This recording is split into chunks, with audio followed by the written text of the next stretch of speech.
Anong mensahe ang kailangang marinig ng mga Leo sa period na to? Pwedeng nangyayari na itong magiging reading o mangyayari pa lang. Kung hindi man para sa inyo itong magiging reading, edi baka para sa someone na malapit sa inyo o kakilala nyo mismo. Baka may lumabas na gender mamaya. Gawin nyo na lang energy masculine at feminine energy. Pwede rin naman na wag nyo nang pansinin ang gender. Hindi ko masasabi kung anong magiging reading, kung positive ba o negative.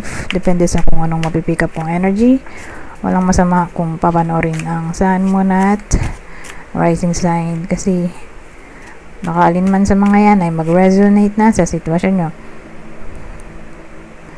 So wala tayong tao dito, kaya literal na general reading. So tingnan natin mamaya sa clarifier cards, baka mayroong lumabas na tao para makilala nyo kung para sa inyo ba yung reading o hindi, or para sa kakilala nyo. So meron tayong double 6 6 of Pentacles, 6 of Swords, ito Ace of Cups at 9 of Pentacles.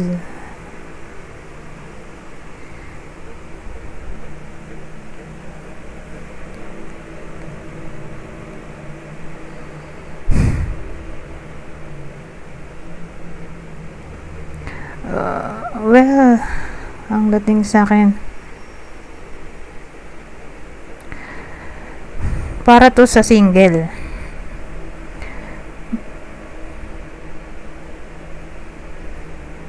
So yung single, may mamimit sila sa period na to. Someone special.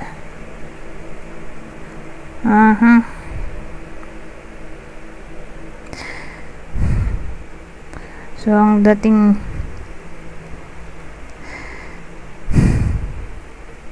mayaman siguro yung mamimit nila, na para bang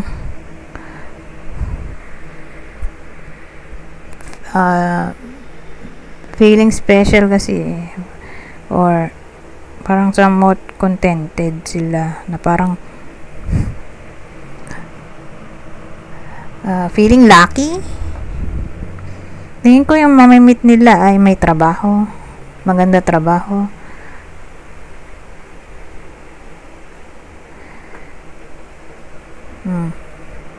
Ang dating dito,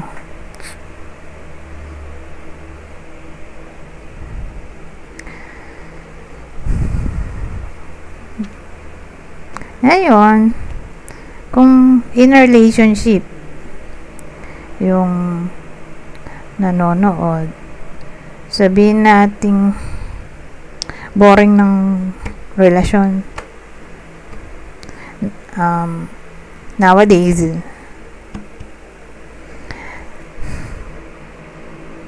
don't worry, kasi for some reason kakaroon ng reawakening sa intimacy or relationship or feelings.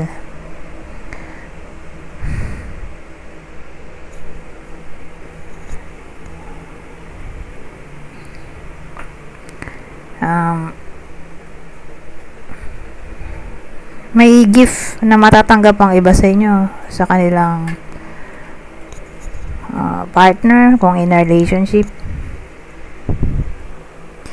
So yun na siguro yung magpapa-change ng mood ng iba sa inyo, na bored sa partner nila, gift or money, or treat sila sa labas, parang ililibre sila ng partner nila. O ma-appreciate yung iba sa inyo na in a relationship ng kanilang partner, para sa kanilang mga magagandang naiambag sa buhay ng partner, para bang feeling ng iba sa inyo ay napansin na yung effort nila, or may award reward silang matatanggap. Kung dito literal na gift, money ay praise. Okay?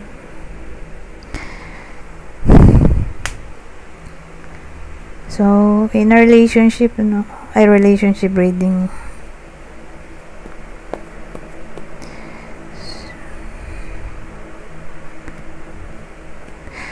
Doon muna tayo sa single. Sino yung mamimit nila sa period na to? Sagittarius, Leo, Aquarius. Ngayon, para dun sa mga in a relationship, ito naman yung possible partner. Aries, Gemini, Aries ulit.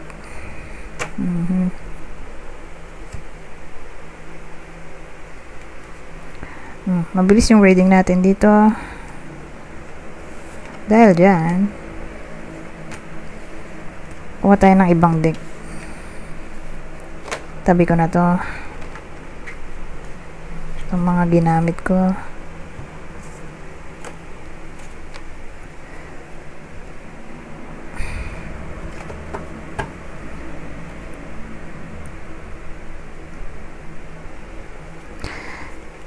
Ano pang ibang senaryo na maaari natin makuha dito sa deck na to para sa period na to?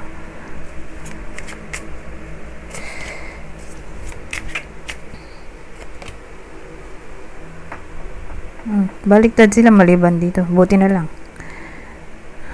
Pero anong meron dito? Baliktad yung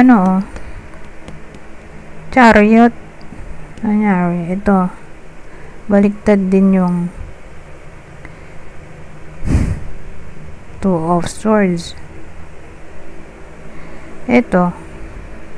Generosity, giving, overspending, greed. Ito baliktad din ang Four of Pentacles. Ito nga lang ang tayo, Temperance.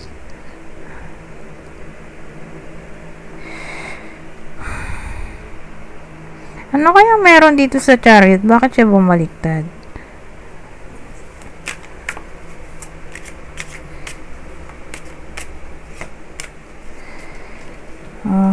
High Priestess bumaliktad.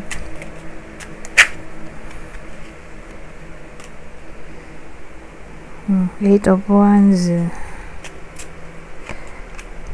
Ito baliktad din. Ten of Pentacles. So more like ang subject natin dito ay separated na kasal. Teka, nahulog yung headset. Regardless kung annulled sila, divorced, o nag-separate lang pero kasal pa rin. Ganon. Yun yung natin, subject.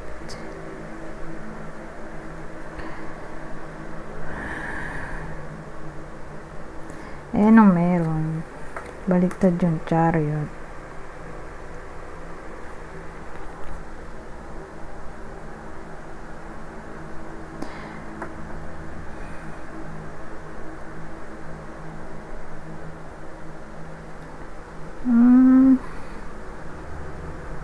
So, again, ulit yun? Baliktad na Chariot. Parang may problem kasi sa baliktad na Chariot. Parang may obstacle ba?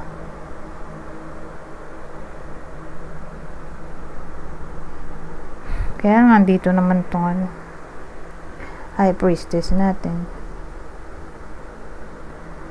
Baliktad naman yung High Priestess.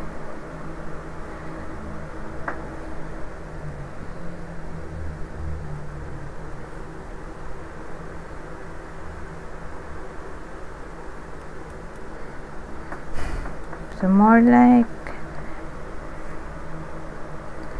may Hidden problem ba to?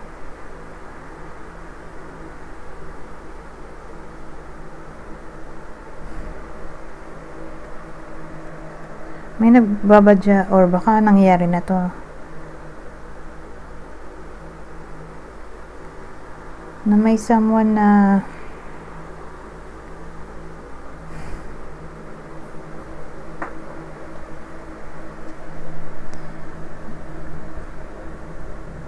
may binabalak na masama. Ano yun?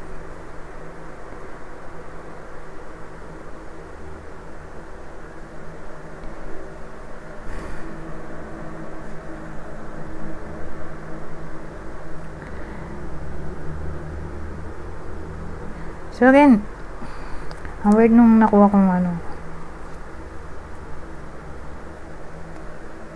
combination. Ba yung pumapasok sa isip ko, parang di maganda yung gustong gawin dito. Ito kasi magmumukha ng action.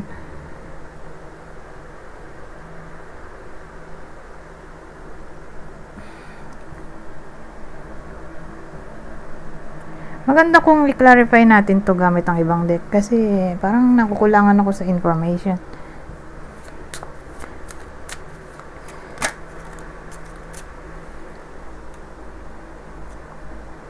Dalawa ba to?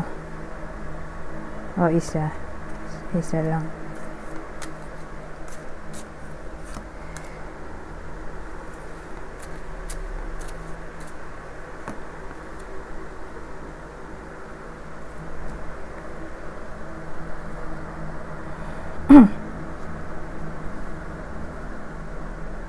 So, meron tayong ring train. Nandito pa tong eye.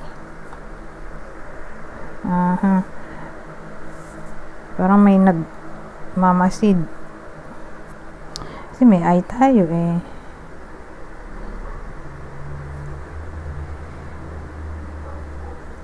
Kaya lang nandito din yung train.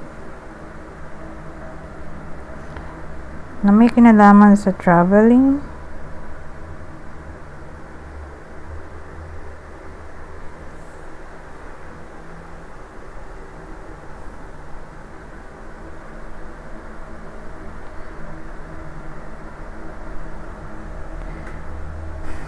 Nagmukha na tong stalker, no? Stalker. Nandito pa yung ring. Na may kinalaman sa commitment. So sa madaling salita, 'di ba, ano to? Separation reading. So may someone na nag-spy dun sa partner.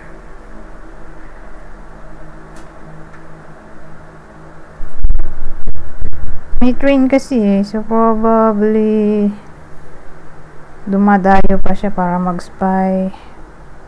O baka long distance sila. Pero again, may nag-observe kasi. Ito naman, karelasyon yan eh. The ring.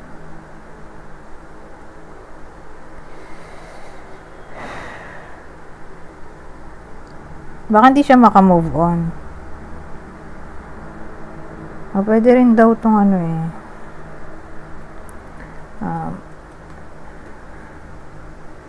Hindi mag-get over. Mahirap i-get over. Kasi para siyang nag-continue yung cycle. O addiction ba? So sa madaling salita, sa reading na to, may someone na stalker. Yung stalker, may binabalak siyang masama. Siguro dahil di nga siya makaget over. Baka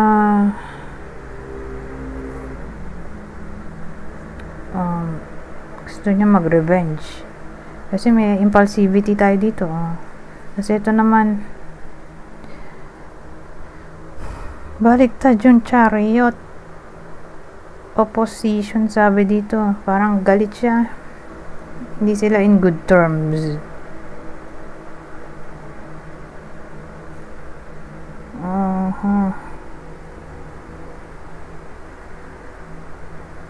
So again,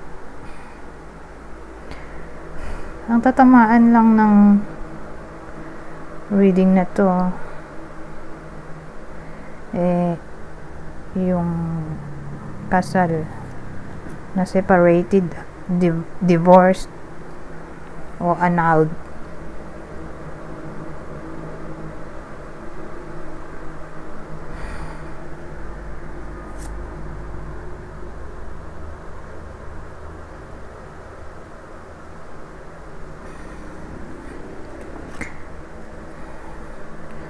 Ewan ko, parang masama balak niya eh. Gusto niya magiganti or gusto niya bawiin yung partner niya.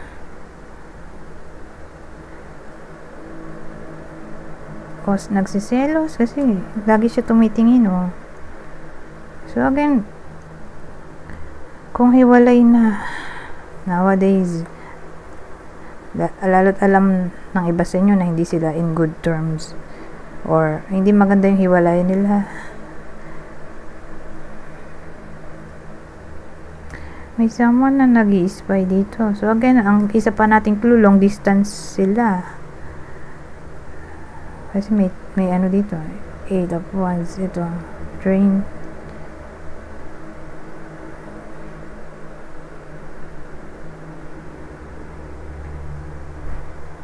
Kaya lang dito foreign land na nasa abroad. Kaya pa siyang biyahihin ba? Yung distance. So again, dito yung long distance na nasa abroad. May gumagamit ng kotse or vehicle pang transport.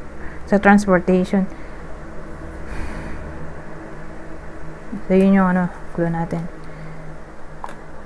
Parang masama intention niya, gusto niya magiganti or nagsiselos or gusto niya bawiin yung nawala sa kanya, siyempre yung jowa niya. May pagka possessive obsessed yung partner, ex-partner actually, kasi walay na sila lalo na siguro kung recently lang yung hiwalayan. Kasi grabe yung stalking dun sa ito.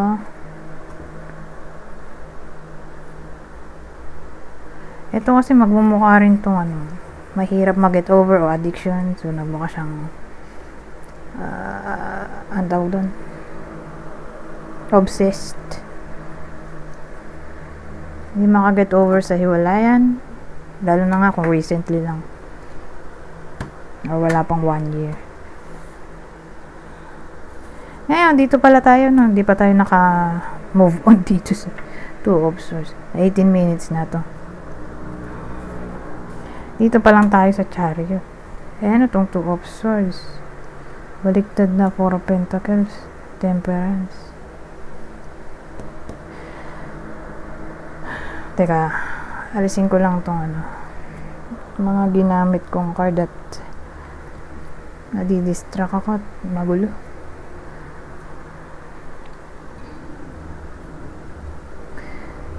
So ngayon, nandito tong 2 of Swords.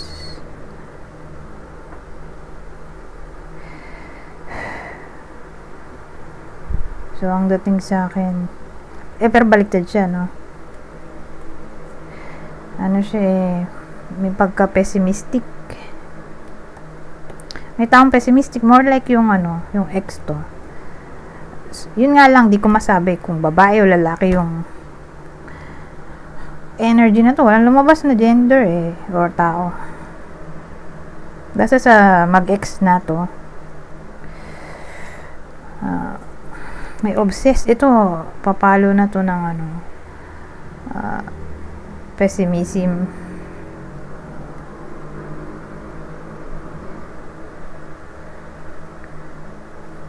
Or skeptic. May someone na skeptic. Ano ba to? 4 of Pentacles. Pero baliktad. So good thing ba yan? Na bumaligtad siya.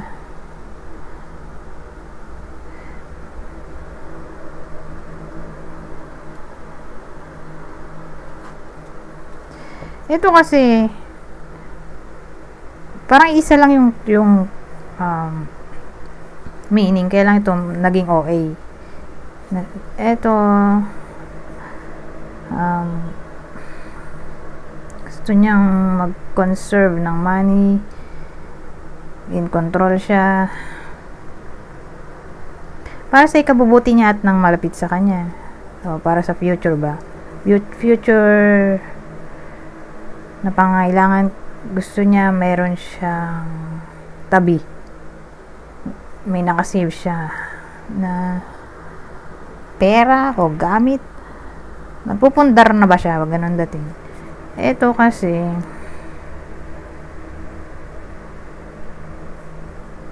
parang na-OA siya sa ganun, nasobrahan. So, papasok na dyan yung, although possessive daw to, sabi dito. Kasi control to eh.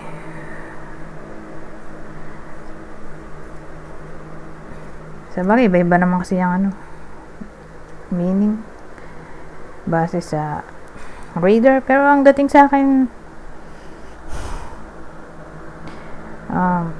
yung person kasi dito masyado siyang controlling, possessive, greedy.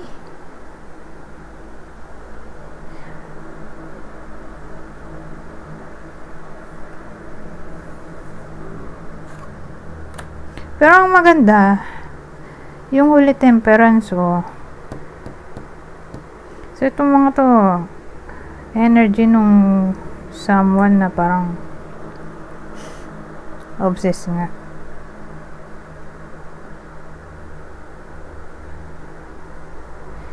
So alamin natin tong temperance, paano nag-lead doon, di ba? Ano ibang information na makukuha natin? Kasi maganda siya, buti na lang. O, paano sila magkakabati? Anong ibang information? Oh, may good luck dito. Oh. Wheel of Fortune, 5 of Pentacles, Knight of Swords, Wheel of Fortune,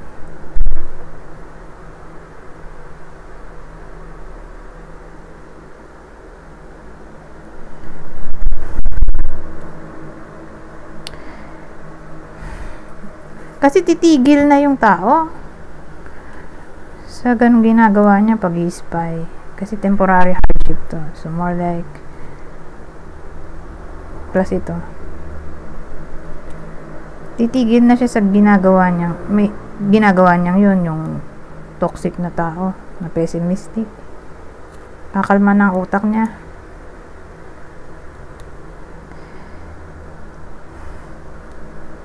Either magkakausap sila ulit or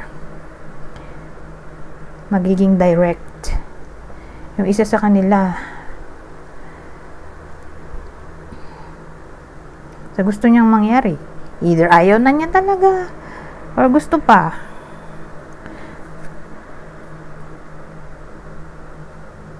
Pero malaki talaga chance na makakabalikan pa sila kay toxic yung lalaki. Sabagay, wala naman sinabi dito ano siya, abusive mentally o physically. Stalker lang siya. Pero hindi pa rin natin masabi kung anong laman ng isip niya. Okay? Kung anong binabalak niya. Pero again,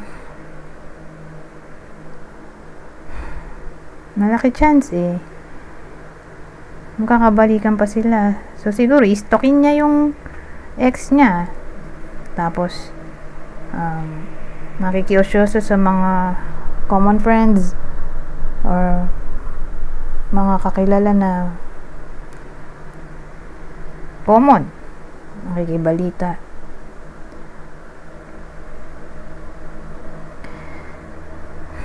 Pero at first nga obsessed siya obsessed, possessive. ang toxic niya in a way na pessimistic siya dito or skeptic.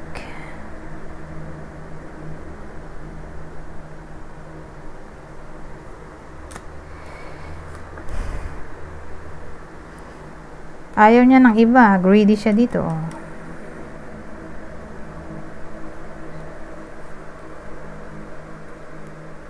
So ang dating sa akin, temporary lang daw yung hardship, mag-uusap sila ulit. So again, whether magiging direct yung isa sa kanila sa mga ayaw at gusto, kasi magkakabalikan sila dito.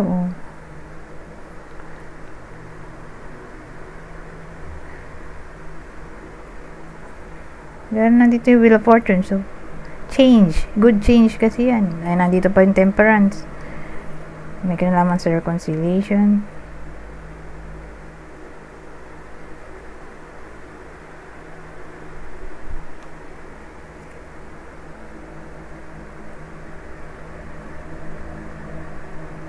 So yun, ang mahalaga nagkaayos sila, pero good thing ba yun?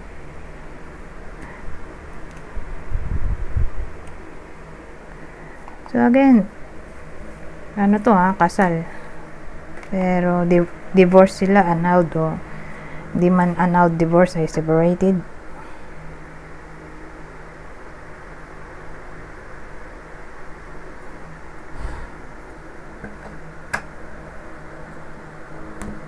So tingnan natin, good thing ba yon na makipagbalikan pa? Kasi may chance dito chance din kasi to o possibility ito. Wheel of Fortune. So tingnan natin.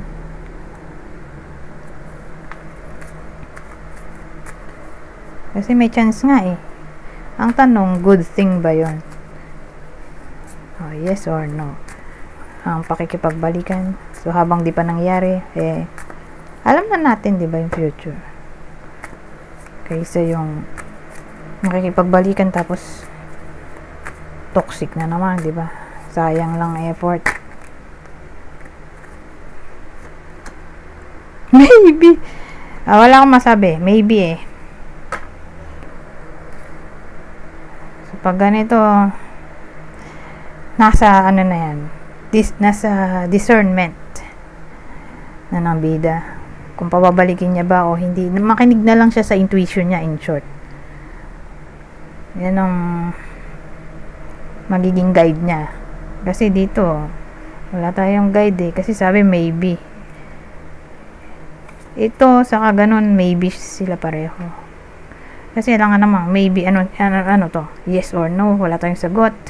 Kaya maybe na lang din. So, in short, sarili lang niya ang makakatulong sa kanya sa bida natin. Okay, sarili niyang intuition at observation. Ngayon, since love reading, lalagay tayo ng clue. Ito yung possible partner o person, ex-partner pala. Ex-partner, hiwalay na sila ito yung ex-partner ng Leo. Sa reading na to, Capricorn, Virgo, o Cancer. Kung di man para sa inyo itong reading, edi baka para sa someone na malapit sa inyo, kakilala o idol. So, ang possible zodiac sa inyo, Sagittarius, Scorpio, o Taurus.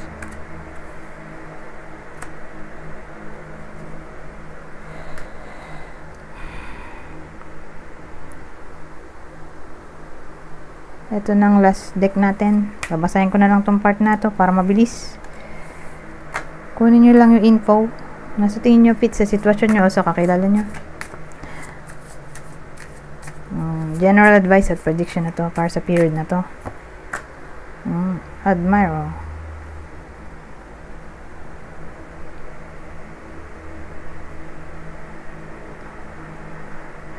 It's time to think of everything that you admire in your partner. Attraction.